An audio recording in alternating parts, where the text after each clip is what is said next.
మనం తెలంగాణ తెచ్చుకుందే నీళ్లు నిధులు నియామకాలు అనే ట్యాగ్లైన్ మీద మనం తెలంగాణ తెచ్చుకున్నాం.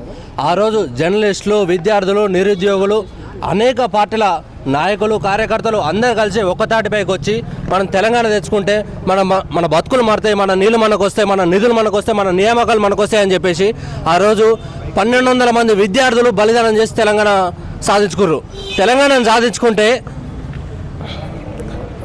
తెలంగాణను సాధించుకున్నాక 10 సంవత్సరాలు అనేక ఇబ్బందులకు గురయ్యారు గత బీఆర్ఎస్ పరిపాలనలో.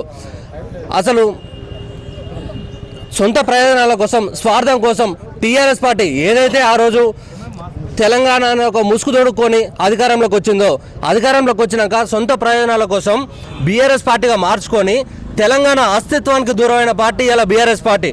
అదే రకంగా ఆ రోజు బీఆర్ఎస్ పార్టీ చేస్తున్న అరాచకాలని, ప్రజల అవసరాలని వీళ్ళు కాంగ్రెస్ పార్టీ వాళ్ళు ఆశయంగా మార్చుకొని అనేక మాయమాటలు చెప్పి ఇదే లైబ్రరీలల్లో, ఇదే అశోక్ నగర్లల్లో వాళ్ళ అగ్రనాయకుడు రాహుల్ గాంధీతో కలిసి రేవంత్ రెడ్డి తిరిగి ఇదే విద్యార్థుల, నిరుద్యోగుల కాళ్ళు పట్టుకొని ఓట్లాడుకొని ఇలా గద్దెనెక్కినటువంటి పరిస్థితి.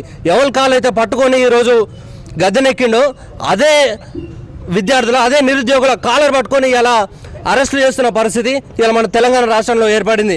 తెలంగాణ రాష్ట్ర ప్రభుత్వం, రేవంత్ రెడ్డి సర్కారు గుర్తుంచుకోవాల్సింది ఏంటంటే అనేక మంది రాజులు వచ్చారు, అనేక మంది రాజ్యాలు ఏర్పడ్డాయి. కానీ నిజాముని తరిమి కొట్టినటువంటి ప్రాంతం తెలంగాణ ప్రాంతం. ఈ విషయం గుర్తుపెట్టుకొని నిజాముని పైజామును కొట్టినటువంటి ప్రాంతం తెలంగాణ ప్రాంతం. 2 లక్షల ఏదైతే తెలంగాణ గవర్నమెంట్, కాంగ్రెస్ పార్టీ ఏదైతే హామీ ఇచ్చిందో ఎన్నికల కంటే ముందు, ఆ ఎన్నికల హామీలన్నీ నెరవేర్చాలి. నిరుద్యోగ భృతి ఇవ్వాలి, నిరుద్యోగులు 2 లక్షల ఉద్యోగాలు ఇవ్వాలి. ముఖ్యంగా ఏంటంటే జాబ్ క్యాలెండర్ విడుదల చేయాలి. అనేక మంది విద్యార్థులు ఈరోజు చదువుకొని 3-4 సంవత్సరాలు డిగ్రీలు అయిపోయి, పీజీలు అయిపోయి కూడా రోడ్ల మీద పడి కూలి పని చేసుకోవాల్సిన పరిస్థితి తెలంగాణ రాష్ట్రంలో ఏర్పడ్డది. కాబట్టి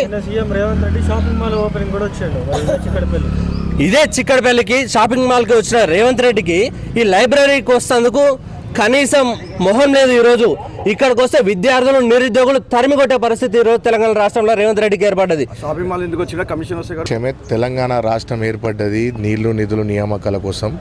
గతంలో విద్యార్థులు ఎంత కొట్లాడిర్రో తెలంగాణ రాష్ట్రం కోసం, ఎందుకంటే వాళ్ళ భవిష్యత్తు మారుతుంది, రానున్న తరాల భవిష్యత్తులో ఉన్న అందరికీ ఉద్యోగాలు వస్తాయని చెప్పి అందరూ ఎంతో పోరాటం చేసి సాధించుకున్న తెలంగాణలో టీఆర్ఎస్ ప్రభుత్వం ఏదైతే రకంగా మోసం చేసిందో ఈరోజు కాంగ్రెస్ ప్రభుత్వం కూడా అదే మోసం చేసి వాళ్ళని అడ్డం పెట్టుకొని ఈరోజు ఎవరైతే ఆ రోజు ఉద్యమాలు పెట్టి ముంగట నడిపించి ఈరోజు ఒకడు ఎమ్మెల్సీ అయ్యిండు, ఒకడు మంత్రి అయ్యిండు, ఒకడు జిల్లాల అధ్యక్షులు అయ్యారు, అందరూ మీరు సెటిల్ అయ్యారు. మరి ఉద్యోగాల పరిస్థితి ఏంది, నిరుద్యోగుల పరిస్థితి ఏంది?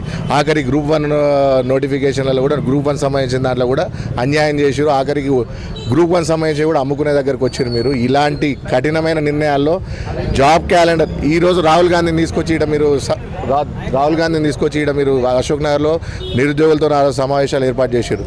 మరి ఈరోజు ఏమైంది? మరి మీదంతా ఈరోజు నిరుద్యోగులని కాలర్లు పట్టుకొని అరెస్ట్ చేసుకుంటా కొట్టుకుంటా తీసుకుపోతూ ఎలా అయితే చేస్తారో పోలీసులు నిన్న మాట్లాడిన మాటలు కూడా మీడియాలో అందరికీ చూసారు. ముండా కొడుకులు అని చెప్పి ప్రధాన జాలాలు ఏవైతే ఉన్నాయో, అంటే నిరుద్యోగుల పట్ల ఇంత చిన్న చూప ఎందుకు? వాళ్ళ పోరాటాలు మర్చిపోయారా? కాంగ్రెస్ పార్టీ ఒక్కసారి అధికారం చేపట్టినాక ఈరోజు 2 సంవత్సరాలు గడుస్తుంది. మేము రాగానే ప్రియాంక వాడ్రా ద్వారా నువ్వు ఏం హామీ ఇచ్చినావు? ఎల్బీ స్టేడియంలో ఏం హామీ ఇచ్చినావు? ప్రియాంక వాడ్రా వచ్చి నిరుద్యోగులకి జాబ్ క్యాలెండర్తో పాటు 2 లక్షల ఉద్యోగాలు ఇస్తా అని చెప్పినావు. ఈ రోజు వరకు 2 సంవత్సరాలు గడిచిపోయింది. జాబ్ క్యాలెండర్ ఏది? నిరుద్యోగులు జాబ్స్ ఇవ్వలేమని చెప్పి శాతగాని ప్రభుత్వం అని ఒప్పుకోరి, మరి దిగిపోరి. మీరు శాత కాకపోతే అంటారు కదా, పెద్ద పెద్ద మాటలు మాట్లాడారు కదా మీరంతా. శాతగాని ప్రభుత్వం అని వదిలేసేరి, మరి మీతో కానప్పుడు చెప్పేసారు విద్యార్థులు మరి అటువంటిప్పుడు జాబులు అమ్ముకోనికైతే మీకు అంత ధైర్యం సరిపోయింది. గ్రూప్ 1 సంబంధించి ఎన్ని జాబులు అమ్ముకోరు మీరు, ఎన్ని నిర్ణయాలు తీసుకురు మీరు? అంటే ఇప్పుడు లోపల గేట్లు వేసి తాళాలు వేసింది ఎవరిని తాళాలు వేసి లోపల ఆపారు అంటే వాళ్ళని ఖైదీలా? వాళ్ళు నిరుద్యోగులు కాదా? మరి వాళ్ళు చదువుకునేటోళ్ళు కాదా? వాళ్ళని గేట్లు వేసి తాళం వేసింది. మరి ఈరోజు మీడియా వాళ్ళందరూ కూడా కవరేజ్ చేసిరే. మరి వాళ్ళని తాళాలు వేసి ఎందుకు ఆపారు?